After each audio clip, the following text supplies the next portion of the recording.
Yang populer akhirnya pakai tarif. Banyak kan ustadz pakai tarif. Seperti kemarin kan minta 10 juta, ditawar 8,5 juta, harus transfer dulu. Dia jual ayat Allah dengan otaknya. Mau jadi apa dia di padang mahsyar ini?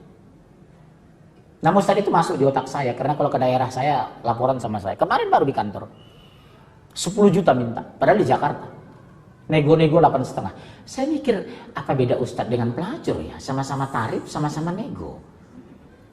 Nggak ada beda tipis kan pelacur sama ustadz ini. Dan itu hampir semua mereka yang populer itu seperti itu. Dan saya pun termasuk ditanya seperti itu. Kalau ada perusahaan asing ke luar negeri saya diundang, Bu. Pak, tarif Bapak berapa? Astagfirullah. Diundang perusahaan asing saya Kalimantan, tarif Bapak berapa?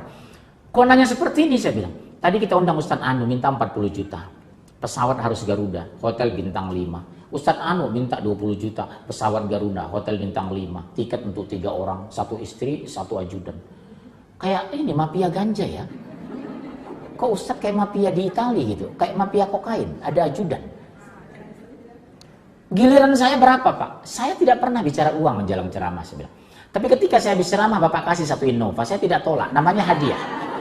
Namanya hadiah kan? Ya itu kan dikasih. Oleh dakwah bukan untuk mencari nafkah, ceramah bukan cari nafkah. Kita punya cari nafkah sendiri. Dakwah tetap dakwah di jalan Allah. Ini perbuatan yang paling mulia dan ganjaran yang sangat besar. Allah menyebutkan dalam Al-Quran, wa man ahsanu qawlan mimman da'a ila Allah wa amila salihan wa qala innani minal muslimin. Di dalam surah Fussilat. Dan tidak ada yang paling baik perkataan manusia tentang orang mengajak manusia kepada Allah. Dan dia beramal saleh dan mengatakan saya orang Islam. Dakwah ini ganjaran besar. Besar ganjarannya. Makanya para nabi, para rasul alaihi wassalam, ketika mereka berdakwah, itu mereka mengatakan, la as'alukum alaihi ajra in ajriya illa ala rabbil alamin. Sesungguhnya aku enggak minta ganjaran, enggak minta upah, enggak minta gaji dari kalian. Para nabi mengatakan demikian. Ganjaranku, upahku atas Allah Rabbul Alamin.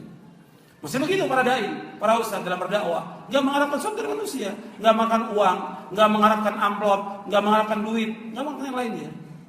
Karena Allah. Ya, jangan jadikan bahwa dakwah sebagai mencari maisha. Makanya kata Abu Aliyah rahimahullah, beliau mengatakan, "Alim majjanan kama ulimta majjanan." Ajarkan manusia dengan gratis sebagaimana pun kamu dapat ilmu juga dengan gratis. Tidak ada orang mencari rezeki dari dakwah, tidak ada. Ini wajib buat yang mampu. Dan antum jangan jadikan target hidup pengen jadi pendakwah punya penghasilan, bertobatlah. Rasul saja kerja, ngangon kambing, dagang. Masa ustadz nggak kerja? Kelewatan. Ya harus kerja.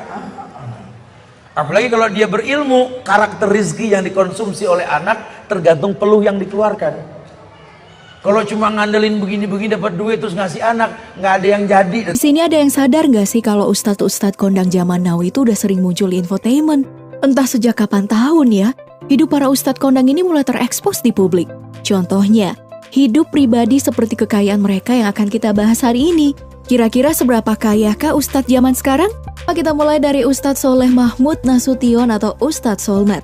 Pria yang lahir pada tanggal 19 Juli 1983 ini termasuk salah satu ustadz yang paling tajir di Indonesia.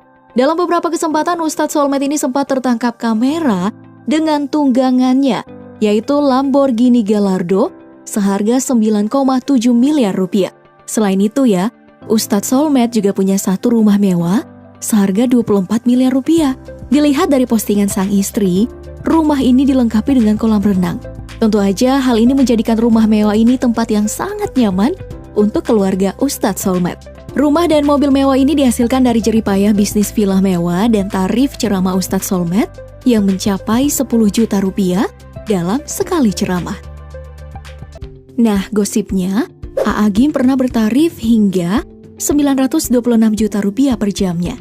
Ia sering menunggangi motor Kawasaki Eliminator seharga 50 juta rupiah. Tapi itu sih hanya sebagian kecil dari kerajaan bisnis A'agim. Mulai dari pondok pesantren Darut Tauhid, pesantren yang dulunya dibeli dengan harga 100 juta rupiah dari pemilik sebelumnya, sudah berkembang menjadi salah satu pesantren paling populer di Indonesia. Pesantren dengan jenjang pendidikan dari TK hingga SMA ini tentu aja menjadi pundi-pundi emas untuk A'agim. Belum lagi kerajaan bisnis MQ Corporation-nya yang beranak pinak, mulai dari travel, penerbit buku, TV, sampai radio. What? Alumni dari Maroko ini sudah tidak asing lagi dengan hobi bermotornya. Sudah banyak foto dari Ustadz Kondang ini dalam bermotor, mulai dari naik Vespa, RX King, sampai motor gede seperti Harley Davidson Street 500 yang punya harga di kisaran 324 juta rupiah. Wow! Nah, motor ini tentu saja menjadi pencapaian khusus dari Ustadz Kondang asal Sumatera Utara ini yang mengaku tidak memasang tarif apapun pada ceramahnya karena syair Islam lebih penting daripada nominal uang yang diterima. Wah, nah ini nih yang namanya orang yang yakin kalau rezeki itu nggak bakal tertukar dan rezeki ada di tangan Tuhan.